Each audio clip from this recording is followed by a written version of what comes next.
boys and girls. It's time for Chapter 8 of Indian in the Cupboard. I'm excited to read to you today. I might do Chapter 8 and then do Chapter 9 as well. Here we go. Chapter 8 is called Cowboy. Last time we read, Patrick and Omri were both at Omri's house, and Patrick discovered that the little bear was alive, a real live little plastic Indian, and he wanted one of his own. Omri gaped at him. He hadn't thought of this, but of course he now did. It was quite obvious. No boy who knew the secret could possibly rest until he himself had a little live person of his own. Patrick, it's not like you think. It's not just something to play with. And anyway, you can't do that. Of course not, said Patrick. You've explained all about it. Now just let me put the Indian in. No, you can't. You have to think about it first. Stop. Don't do that. I don't agree with you using any of my toys to turn them into a real thing. Omri didn't know why he was so reluctant. It wasn't that he was mean. He just knew somehow that something awful would happen if he let Patrick have his own way. But it wasn't easy to stop him. Omri had grabbed him, but he wrenched free. I've got to, he panted. I've got to. He stretched out his hand toward the pile of soldiers again, and they struggled. Patrick seemed almost as if he had gone crazy. Suddenly, Omri felt the rim of the tin plate under his feet shifting. He shoved Patrick out of the way, and they both stared downward. The plate had tipped, and the fire had slipped off onto the carpet. Little Bear, with a yell, had leaped clear and was now waving his arms and shouting horrible things at them. His roasted meat had disappeared underneath Omri's foot, which instinctively stamped down on the fire to put it out. He felt a squishy feeling under his shoe. Now look, he said, you spoiled the meat, he shouted at Patrick. If all you can do is fight, I wish I would have never brought you here. Patrick looked mullish. That was your fault. You should have let me put something into the cupboard. Omri lifted up his shoe. Underneath was a nasty mess of burned, stuffed, squashed meat and a bent erector set. Little Bear let out a wail. You know, Great Spirit, only stupid boy, fight, spoil good meat, you feel shame. Maybe we can rescue it. He crouched down and disentangled the meat from the mess. Burning his fingers, he tried to brush it clean, but it was no use. It was all mixed up with the smelly stuff of the firelighter and stuck with bits of carpet hairs. Oh, I'm terribly sorry, Little Bear, he mumbled. No good you're sorry. Little Bear hungry, work all day, cook meat. Now what do I eat? I chop you down like a tree, said Little Bear. And to Omri's horror, Little Bear ran to where the battle axe was lying, picked it up, and advanced toward his leg, swinging it in great circles as he came closer. Patrick fairly danced with excitement. Oh, he's so brave. This is fantastic. Much more exciting than David and Goliath. Omri felt the whole thing was going way too far. He removed his leg from harm's way and said, Little Bear, calm down. I said I'm sorry. Little Bear looked at him. Then he rushed over to the chair and began chopping the legs off the chair. Stop, stop, said Omri, or I'm going to put you back in the cupboard. Little Bear stopped abruptly and dropped the axe. He stood with his back to them, his shoulders heaving up and down with energy. I'll go get you something to eat right now, something delicious. You go paint. It'll make you feel better. I won't be gone long. And to Patrick he said, Hang on, I smell supper cooking. I'll go and get a bit of whatever we're having. He rushed downstairs without stopping to think. His mother was dishing up a nice hot stew. Oh, boys and girls, all I can think of is that Patrick is going to put one of Omri's toys into the cupboard while Omri's gone. Do you think he will? Let's see. Hey, Mom, can I have a tiny bit of that stew? Just a little bit. Maybe a little bit in a spoon. It's for a game I'm playing. His mother obligingly gave him a big spoonful. Don't let it drip. Does Patrick want to stay for supper tonight? I don't know, said Omri. I'll ask him.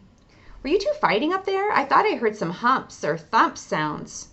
Not really. It was just that he wanted to do something and Omri stopped dead as if frozen to the ground. He had been holding his spoon, but then he remembered that maybe Patrick would be up to no good up in the room.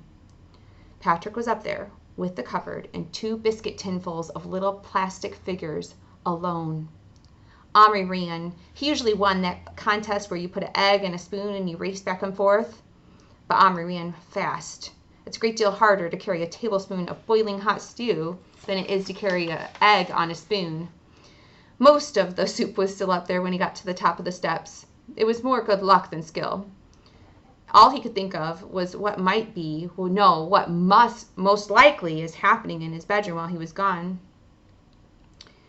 When he opened the door, he saw exactly what he dreaded. Patrick was bent over the cupboard, turning the key to open it. What? Omri gasped out between panting breaths, but there was no need to go on. Patrick, without turning around, opened the cupboard and reached inside. When he reached in, he was gazing into his cupped hands like huge marbles. He slowly extended his hands toward Omri and whispered, "Look what I have." Omri stepped forward, just in time. He was intensely glad that at least Patrick had not put a whole handful of figures in, but only one. But which one? He leaned over, then drew back with a gasp. It was the cowboy and his horse. The horse was in absolute panic. It was scrambling about wildly in the cup of Patrick's hand, snorting and pawing, up 1 minute on its hide and back, up 1 minute and down on its side the next, stirrups and reins flying about. It was a beautiful horse, snow white with a long mane and a tail, and the sight of it acting so frightened gave Omri heart pains. As for the cowboy, he was too busy dodging the horse's flying feet and jumping out of the way to pay much notice to his surroundings. He probably thought he was caught in an earthquake. Omri and Patrick watched spellbound as the little man in his plaid shirt, buckskin trousers, high-heeled leather boots, and big hat scrambled frantically up the side of Patrick's right hand and dodged through the space between his index fingers and his thumb and swung himself clear of the horse, only to look down and find that he was dangling in midair. His hat came off and fell slowly like a leaf down far below. The cowboy gave a yell, "Yay, yay!" and scrabbled to his feet against the back of Patrick's hand, and he hung on for dear life to the ridge beside his thumbnail. "Hold your hand still," Omri commanded Patrick, who in excitement was jerking his hand about nervously. There was a moment of stillness, and the horse stood up, trembling all over, and pranced about with terror. Beside his hooves were some tiny black things, and Omri peered closer to see what was inside of the hand. It was a little pistol. The cowboy had recovered it now. "Whoa, steady, fella." Then he slid down and grabbed the reins, holding them just below the horse's nose, and he patted its face. That seemed to calm the horse down quite a bit. "Whoa there, stand on." Omri watched like a person who was hypnotized. He wanted to cry out to Patrick that he had a real gun, but somehow he couldn't. He could only think that the sound of his voice would throw the horse once more into a panic, and that horse or man would probably get hurt. Then he lowered it. Instead, he watched while the cowboy pointed the gun in various directions warily. Then the cowboy lowered the gun. Still holding the reins, he moved around until he could press his hand against Patrick's skin. Then he let his eyes move up toward the curved fingers, just level with the top of his head. "What the doggone heck? Sure looks like a great big, oh, it can't be, heck, it can't be, impossible."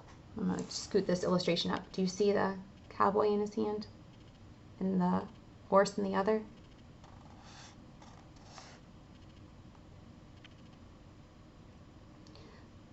Heck, it ain't possible. The more he looked, the more certain that he must have become.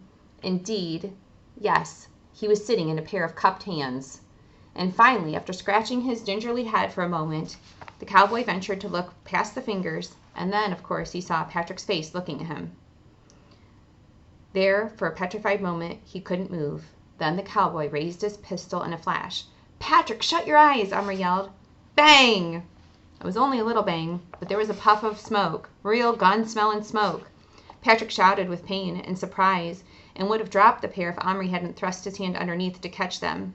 Patrick's own hand had clapped itself to his cheek. "Ow! Ow! He shot me!" Patrick screamed. "Oh, no!" Omri was not much bothered about Patrick at that moment. He was actually furious with him, and very anxious about the little man and the horse. Quickly, he put them down in the bed, saying, like the cowboy himself, "Steady, whoa, I won't hurt you, it's okay." "Ow!" Patrick kept yelling. "Ow! Ow!" "Serves you right," Omri told him. "I warned you. Let me have a look at your face." Gingerly, Patrick took his hand down, and there was a drop of blood that had been smeared onto his cheek. And by peering very closely, Omri could see something like a bee stinger embedded in his skin.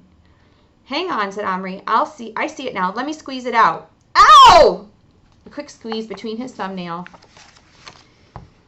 An almost invisible speck of black metal, which had only just penetrated the skin, popped out. He shot me, Patrick said again in a shock.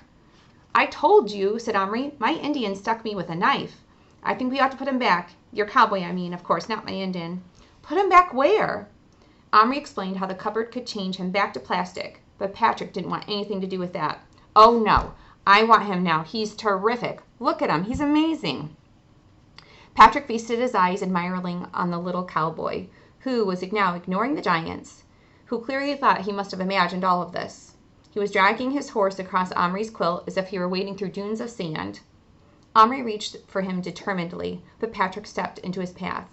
Don't touch him. I bought him. I changed him. He's mine. You bought him for me. Well, you said you didn't want him. Well, Omri said, the cupboard's mine, and I told you not to use it. So what if I did, said Patrick. Anyways, it's done. He's alive now, and I'm keeping him. I'll bash you right in if you try to take him. Wouldn't you bash me in if I tried to take your Indian? Omri was silent. That reminded him, where was Little Bear? He looked around. He soon spotted him at the other side of the room, busy with his paints. Some beautiful, minute designs showing turtles, herons, beavers, mainly in reds and yellows, appeared on the side of the teepee that Omri had made. As Omri crouched beside him to admire, Little Bear, without looking at him, said, You bring food? I soon die if I not eat. I will die. Omri looked around. What did he do with that spoonful of stew? But soon he saw that he'd put it down on the table without even thinking about it. There it sat, tilting slightly and spilling a few drops of gravy, but still steaming. He hurried to get Little Bear's, or rather the Action Man's, mess tin, the paper plate that had gotten all soggy, and carefully filled it with hot, savory stuff. Here you are. Little Bear stopped work, laid down his paintbrush, and sniffed eagerly. Ah, good food. Your wife cook? Oh, no, Little Bear forgot. Omri no have wife. He ate ravenously for a few minutes, and then he said, Not want? Oh, I'll eat mine downstairs in a minute. Mean Omri, not want wife? You not want wife? Said Little Bear, who was now in a better mood. No, I'm not old enough to have a wife, Omri said. You want... Oh, Little Bear said, I see, you boy. Big boy, but boy. He went on eating. Little Bear want... Another wife? Omri said. Yes, chief need wife.